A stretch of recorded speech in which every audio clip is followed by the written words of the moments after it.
السلام علیکم ورحمۃ اللہ وبرکاتہ۔ نحمدہ ونصلی ونسلم علی رسولہ الکریم، اما بعد فاعوذ باللہ من الشیطان الرجیم، بسم اللہ الرحمن الرحیم۔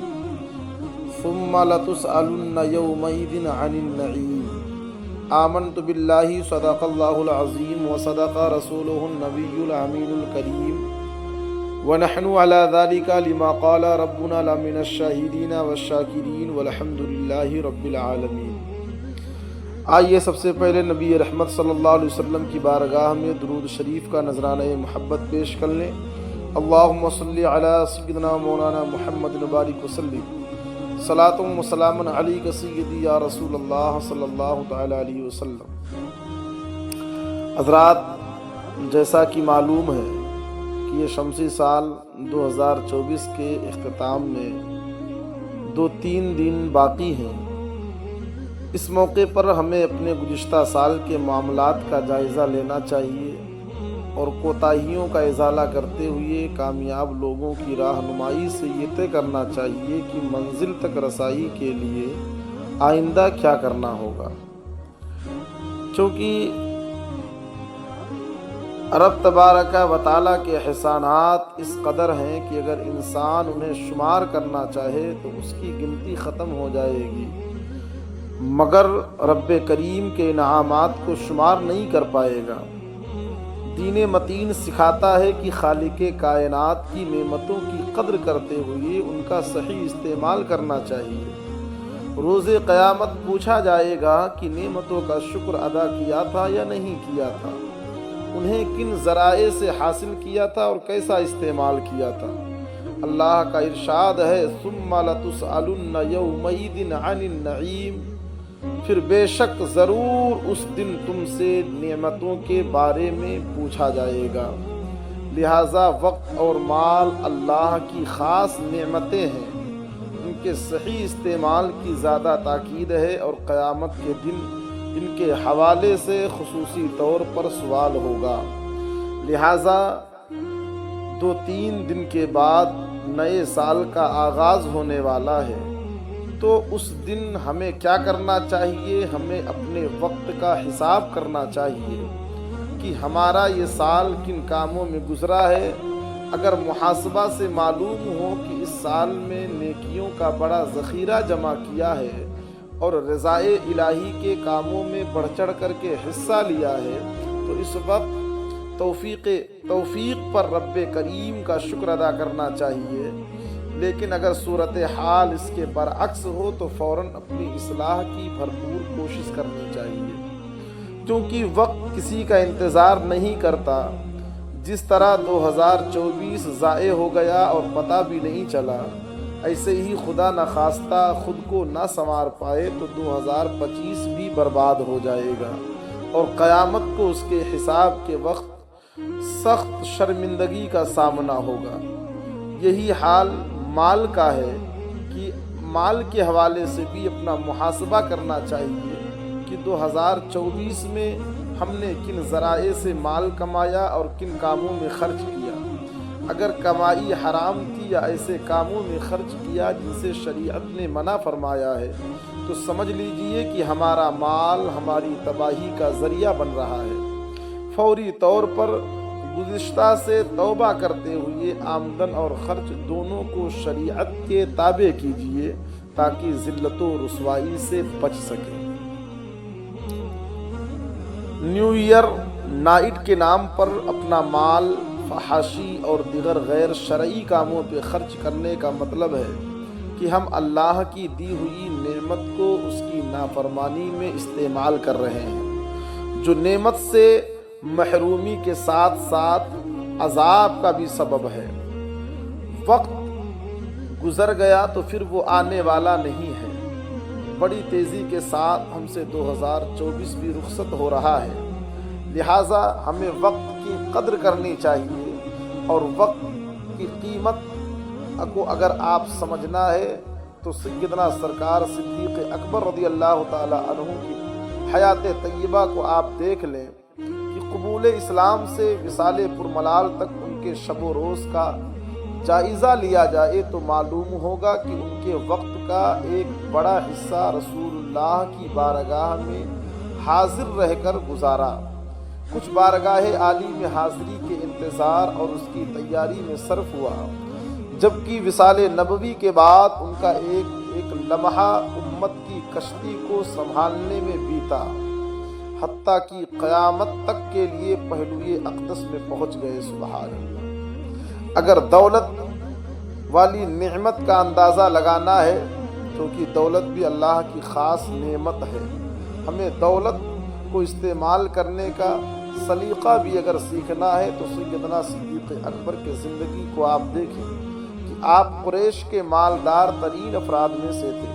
قبول اسلام کے وقت 40,000 دینار سونوں کے سکوں کے مالک تھے۔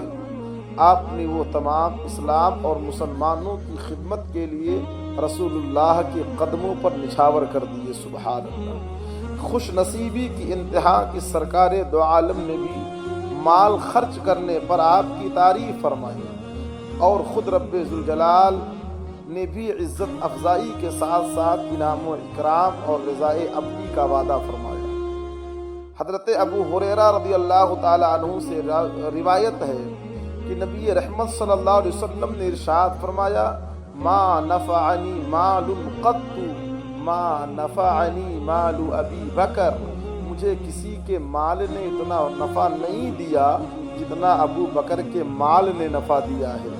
یہ سن کر صدیق اکبر رضی اللہ تعالی عنہ کی مبارک آنکھوں سے آنسو بہنے لگے، اور آپ نے ادب و محبت اور عاجزی و انکساری میں ڈوبا ایسا حسین جملہ عرض کیا جو قیامت تک ایمان کو تازہ کرتا رہے گا۔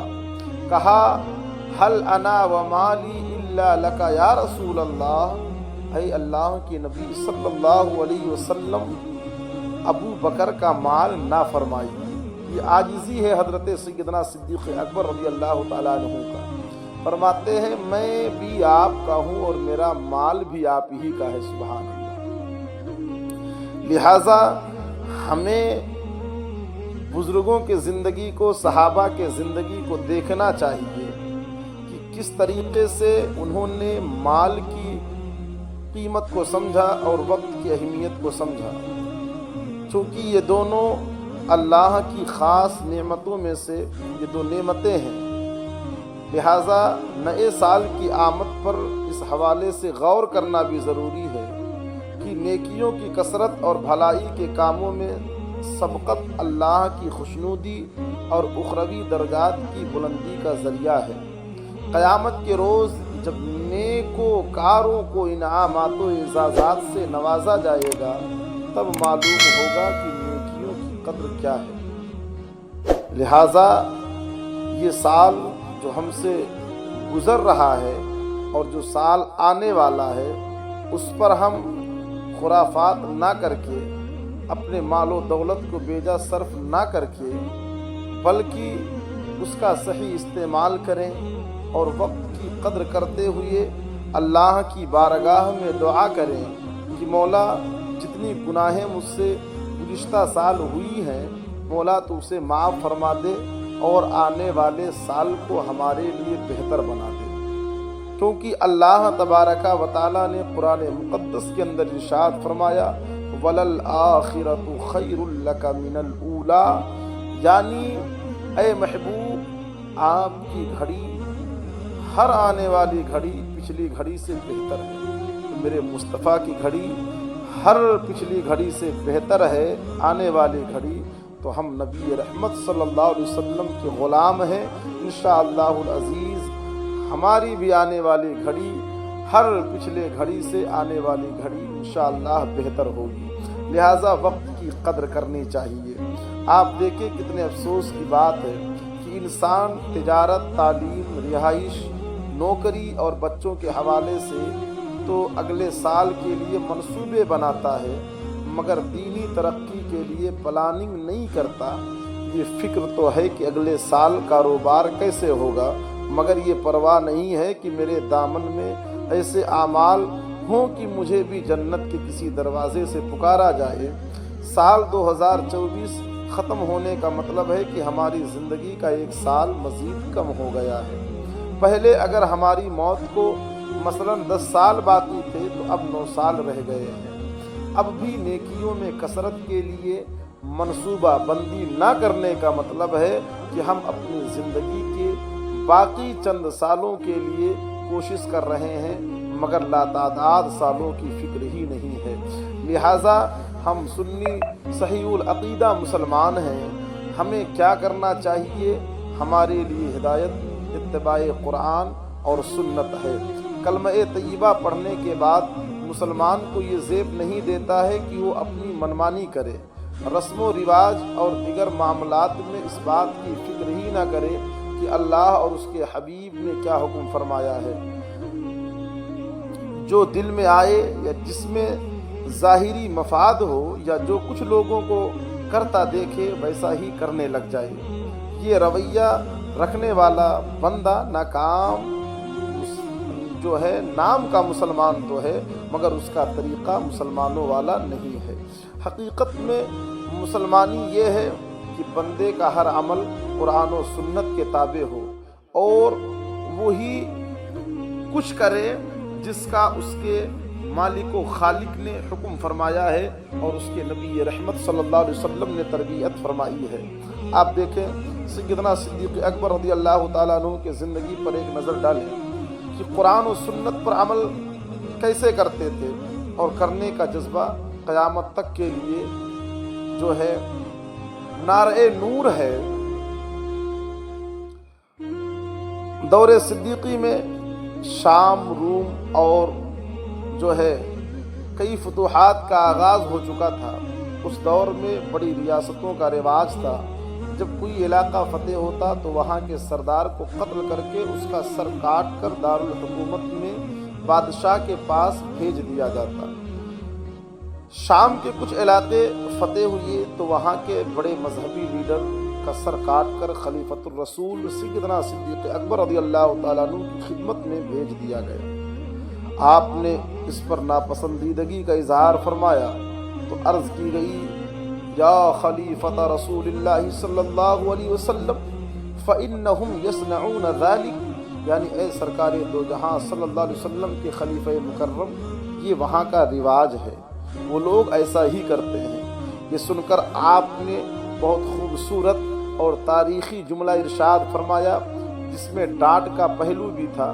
فرماتے ہیں افستنان بفارس والروم، یعنی کیا ہم فارس اور روم کی نقالی شروع کر دیں؟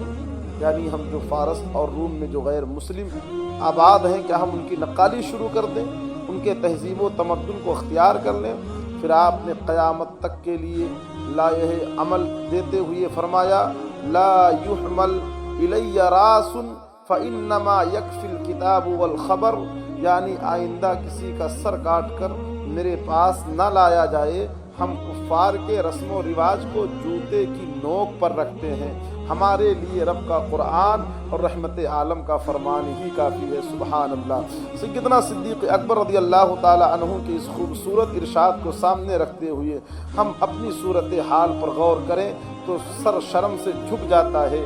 باقی باتوں کو چھوڑ کر سال گزشتہ کے اختتام اور سال نو کے آغاز ہی کو لیجئے، جو کچھ عمومی طور پر کیا جاتا ہے، کیا قرآن و سنت اور اسلامی تہذیب میں اس کی گنجائش ہے؟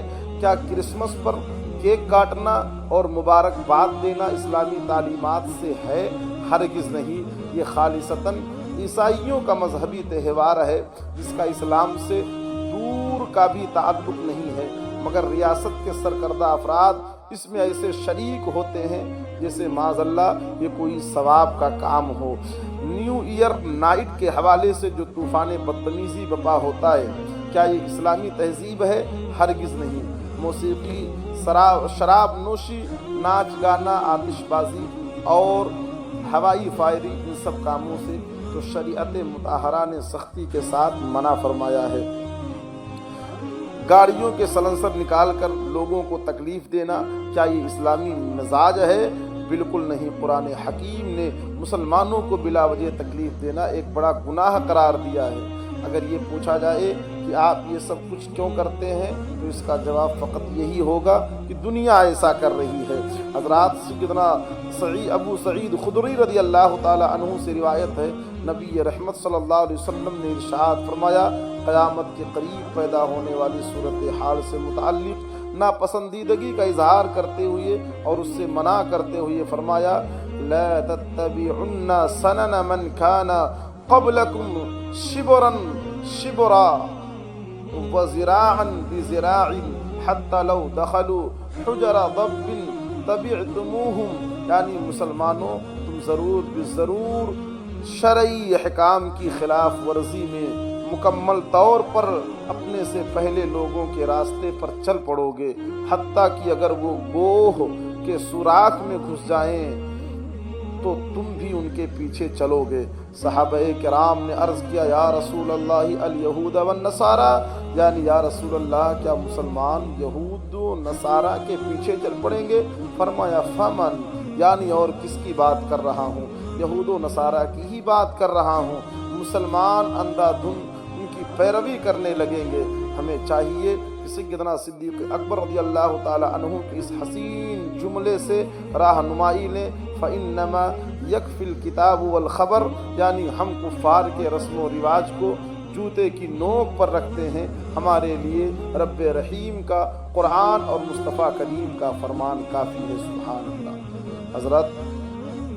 حضرت یار غار مزار رضی اللہ تعالی عنہ نے اپنے ہر چھوٹے بڑے عمل میں سرکار دو جہاں صلی اللہ علیہ وسلم کے حکم کو پیش نظر رکھتے بعض اوقات سیدنا صدیق اکبر رضی اللہ تعالیٰ عنہ کے ہاتھ سے لگام گر جاتی تو آپ اونٹنی کو بٹھا کر خود لگام اٹھاتے۔ عرض کی جاتی، آپ نے ہمیں کیوں نہیں حکم دیا کہ ہم پکڑا دیتے آپ کو؟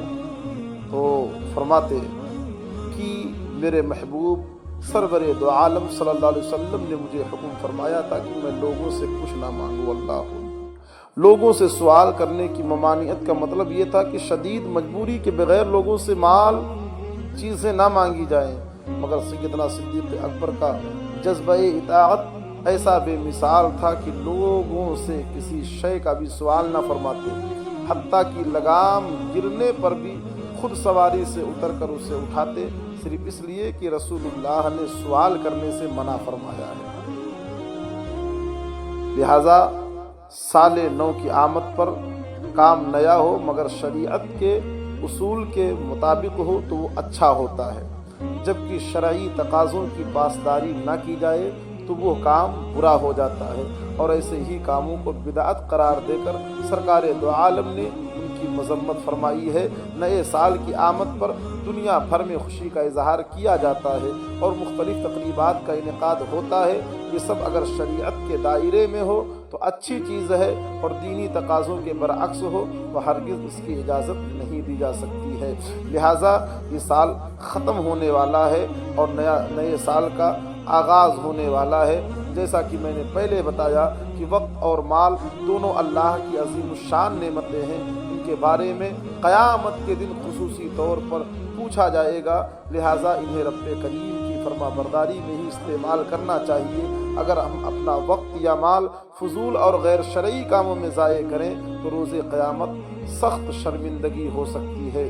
لہٰذا اللہ اور اس کے رسول سے سچی عقیدت و محبت کر کے اور اپنے گناہوں سے توبہ و استغفار کرنا چاہیے، اور نئے سال کے آغاز پر فحاشی اور شراب نوشی، بدنگاہی اور مسلمانوں کو تکلیف دینے سے بچنا چاہیے۔ اللہ تبارک و تعالی صحیح معنوں میں شریعت مصطفیٰ پر عمل کی توفیق و رفیق عطا فرمائے۔ السلام علیکم ورحمۃ اللہ وبرکاتہ۔